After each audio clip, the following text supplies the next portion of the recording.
एक लड़का ट्रेन में सफ़र करता है। उस सफ़र के दौरान वो एक लड़की को देखता है जो कि भीख मांग रही है। वो सभी से भीख मांग रही है। भीख मांगते मांगते उस लड़के के पास भी आ जाती है। उस लड़के से भीख मांगती है तो उस लड़के की जेब से 2 रुपये निकलते हैं और वो उसे 2 रुपये दे देता है। वो लड़का उस लड़की को सिर्फ 2 रुपये ही नहीं देता, उन 2 रुपयों के साथ साथ अपना दिल, दिमाग, चैन, सुकून सब दे बैठता है। जी हाँ दोस्तों, ये बहुत ही दिलचस्प कहानी है।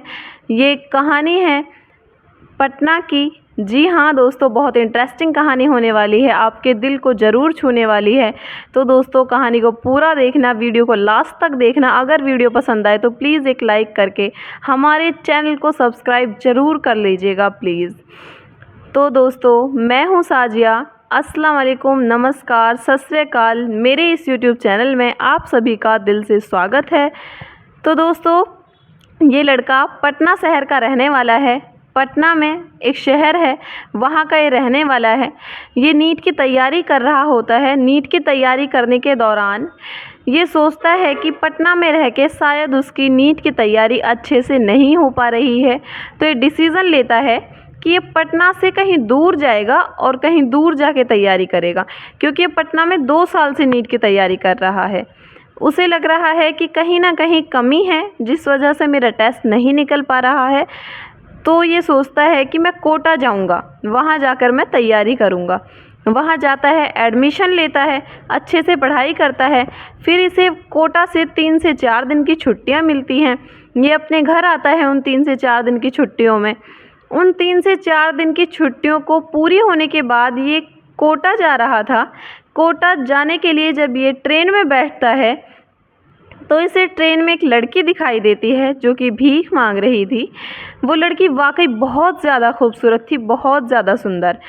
वो लड़की इतनी खूबसूरत थी कि उसने फटे कपड़े पहने हुए थे, जैसे बाकी भिखारी लोगों के पास कपड़े होते हैं उसी तरह से उस लड़की ने कपड़े पहने हुए थे। पूरा तन उसका ढका हुआ था, सर पर उसके दुपट्टा था।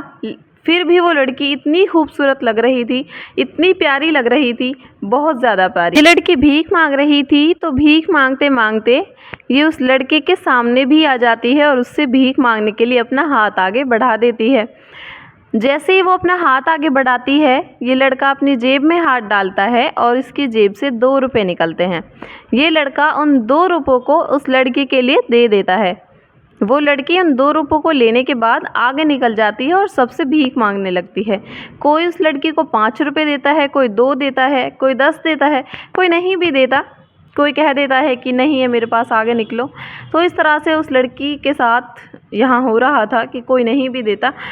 वो लड़की भीख मांगते मांगते बोगी से, उस वाली बोगी से दूसरी बोगी में जाने लगती है, क्योंकि एक बोगी से दूसरी बोगी में जाने के लिए एक पतला रास्ता होता है। उस पतले रास्ते में बाथरूम वगैरह जहाँ होता है वहाँ से वो निकलती है और दूसरी बोगी में एंटर कर जाती है। दूसरी बोगी में जैसे ही वो एंटर करती है, ये लड़का जिसका नाम सोहिल है, सोहिल उसके पीछे पीछे जाता है और उसे देखता है कि वो इसी तरह से और लोगों से भी फिर भीख मांगने लगी है। अब सोहिल को कहीं ना कहीं वो लड़की इतनी अच्छी लगने लगी है, इतनी अच्छी लग रही है कि उसके पीछे पीछे जाता है और देखता है कि वो किस तरह से लोगों से भीख मांगती है, किस तरह से लोग उसके साथ व्यवहार करते हैं, किस नज़र से उसे देखते हैं। ये सब वो देखता रहता है। वो दूसरे बोगी में मांग रही होती है। एक बोगी में कम से कम उसे 15 मिनट लग जाते हैं मांगने में। तो सभी लोग उसे 2 रुपये, 4 रुपये, 5 रुपये जो भी कुछ दे रहा था सब दे रहे हैं। अब सोहिल को पता है कि वो आगे वाले डब्बे में भी जाने वाली है, इसलिए वो कुसुम से क्रॉस लेता है। उस लड़की का नाम जो भीख मांग रही है उसका नाम कुसुम है। ये सोहिल कुसुम से क्रॉस लेता है और पहले ही तीसरे बोगी में जाने के लिए जो पतला रास्ता है वहाँ जाकर खड़ा हो जाता है, जहाँ पर बाथरूम वगैरह है वहाँ जाकर खड़ा हो जाता है। कुसुम यहाँ दूसरे बोगी में मांगने के बाद तीसरे बोगी में जाने के लिए वहाँ से एंटर करती है। फिर सोहिल थोड़ा टेढ़ा खड़ा हुआ था, सीधा नहीं खड़ा हुआ, जिससे कि कुसुम उसे पहचान नहीं पाती कि सोहिल से वो पैसे पहले ही मांग चुकी है। सोहिल ने उसे 2 रुपये दे दिए हैं। फिर वो दोबारा से सोहिल के सामने ऐसे हाथ आगे बढ़ा देती है। जैसे ही उसके सामने हाथ आगे बढ़ाती है तो उसे उसका चेहरा तो दिखाई नहीं देता, ना उसे पहचान पाती है, क्योंकि वो बहुत सारे लोगों से भीख मांगती है। वो इन चीज़ों को नोट नहीं करती कि किससे मांगा है किससे नहीं मांगा। दोबारा से हाथ आगे बढ़ा देती है।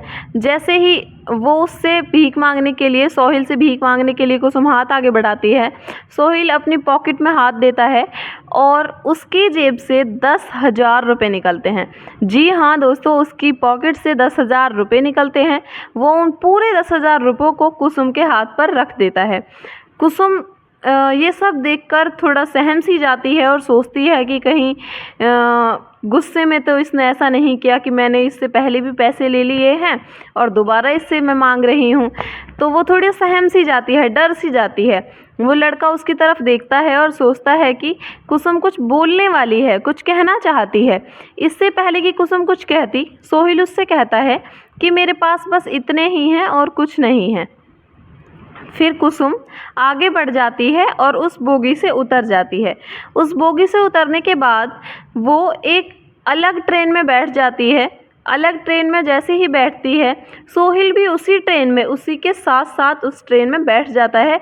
लेकिन कुसुम को नहीं पता कि सोहिल इसी ट्रेन में है। सोहिल जैसे ही उस ट्रेन में बैठता है, वो ट्रेन जाकर रुकती है एक छोटे से रेलवे स्टेशन पर, आरा रेलवे स्टेशन पर। यहाँ वो ट्रेन रुकती है। जैसे ही यहाँ पर वो ट्रेन रुकती है, कुसुम उस ट्रेन से उतरती है और अपने घर की तरफ जाने लगती है, क्योंकि शाम का वक्त हो चुका था, टाइम बहुत हो चुका था, अंधेरा हो रहा था। कुसुम का वक्त था कि वो अपने घर जाए। तो कुसुम वहाँ उतरती है और अपने घर की तरफ चल देती है।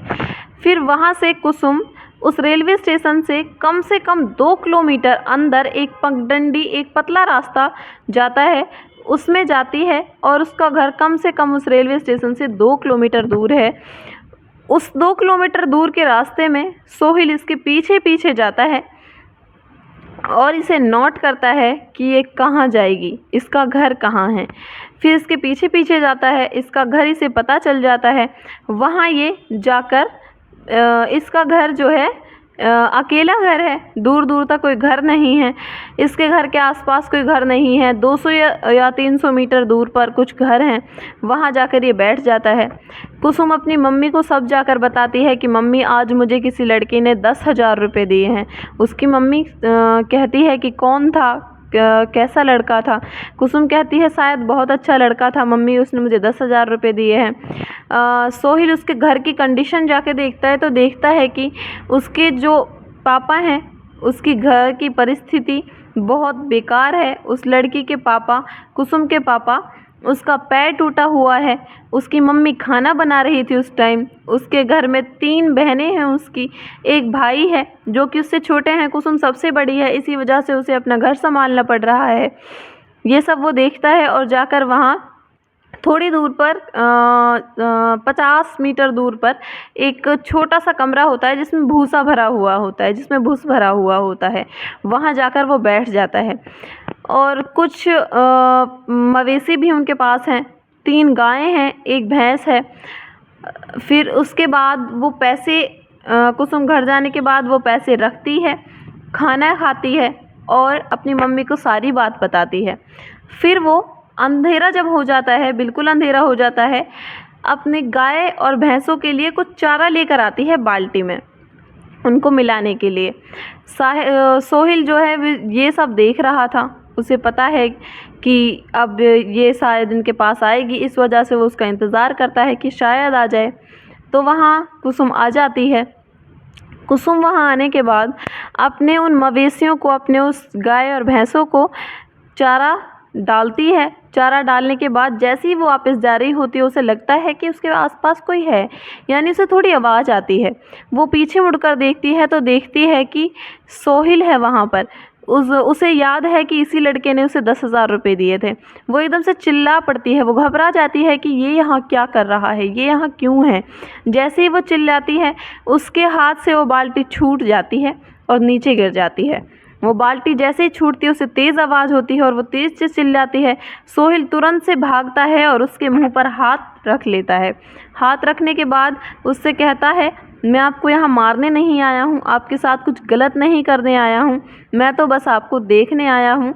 मुझे आप अच्छी लगी थी, इस वजह से मैं आपके पीछे पीछे यहाँ तक आ गया हूँ।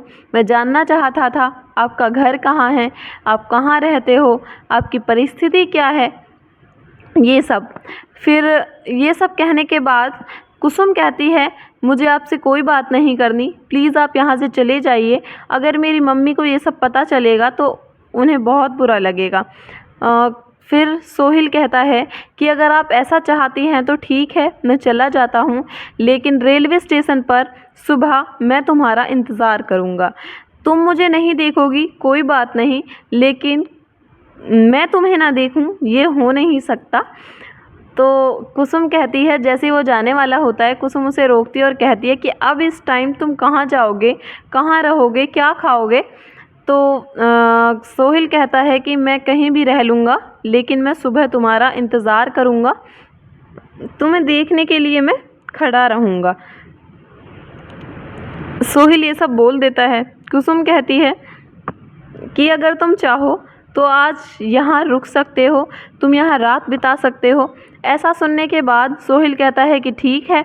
फिर कुसुम उसके लिए एक चारपाई वहीं पर ले आती है, बिछा देती है, बिछौना उस पर बिछा देती है।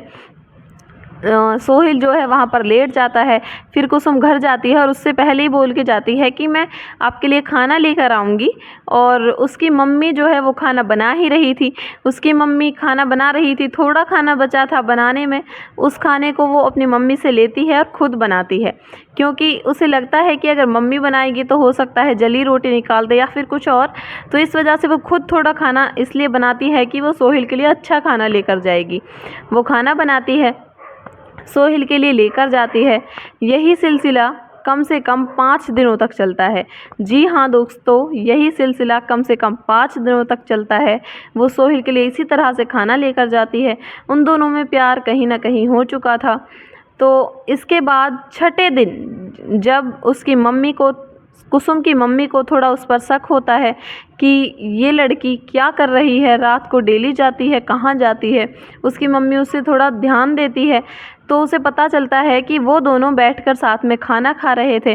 जैसे उन्हें खाना खाते हुए देखती है तो एकदम से वहाँ जाती है और कहती है कि ये सब क्या चल रहा है, मैं ये सब क्या देख रही हूँ, कुसुम ये कौन है। तो कुसुम उसे बताती है कि मम्मी वही लड़का है जिसने मुझे 10,000 रुपये दिए थे।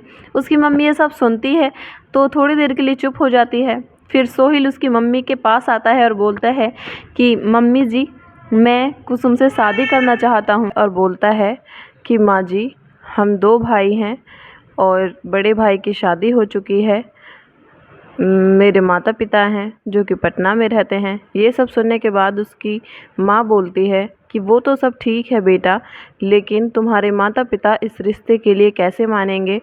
इसे सुनने के बाद सोहेल बोलता है कि उस सब की चिंता आप मत कीजिए, वो सब मैं खुद कर लूँगा।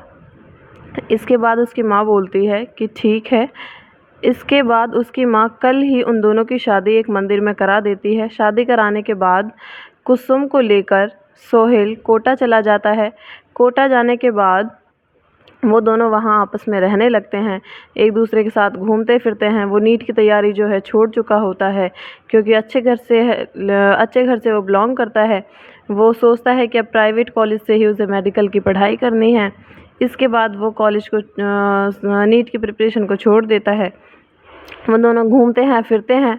फिर ऐसे ही लगभग 1.5 महीना गुजर जाता है। 1.5 महीना गुजरने के बाद सोहेल के पिता को कोई खबर देता है कि आपके लड़के ने शादी कर ली है या फिर किसी लड़की के साथ लिविंग रिलेशनशिप में रह रहा है। ये सब सुनने के बाद सोहेल के पिता सोहेल से बात करते हैं। जब सोहेल से बात करते हैं तो पूछते हैं कि ये लड़की कौन है और तुमने शादी की है या लिविंग में रह रहे हो। तो सोहेल बताता है कि पिताजी, यहाँ थोड़ा सोहेल झूठ बोल देता है कि पिताजी ये मेरे साथ कॉलेज में पढ़ती थी और कॉलेज में पढ़ती थी तो मैंने इससे शादी कर ली, मैं लिविंग में नहीं रह रहा हूँ। तो इसके बाद उसके पिताजी बोलते हैं कि अगर शादी ही कर ली है तो लड़की को घर लेके आओ, यहाँ भी कुछ रस्में हैं जो हमें पूरी करनी है। फिर कुसुम और सोहेल दोनों घर चले जाते हैं। इसके बाद उन दोनों के घर वाले आपस में मिलने की बारी आती है उन दोनों की। फिर सोहेल के पिता बोलते हैं कि हमें कुसुम के माता पिता से मिलना है।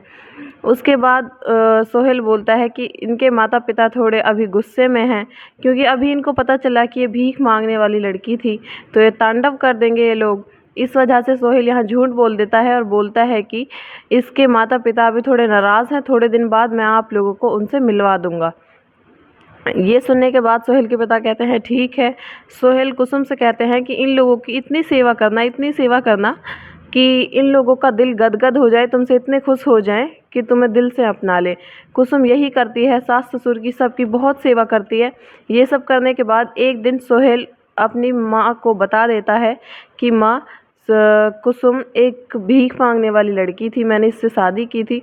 कुसुम की माँ और पिताजी बहुत खुश हो जाते हैं और कहते हैं कि किसी अमीर घराने की ये लड़की होती तो इतनी शायद हमारी सेवा नहीं कर पाती जितनी अब कर रही है।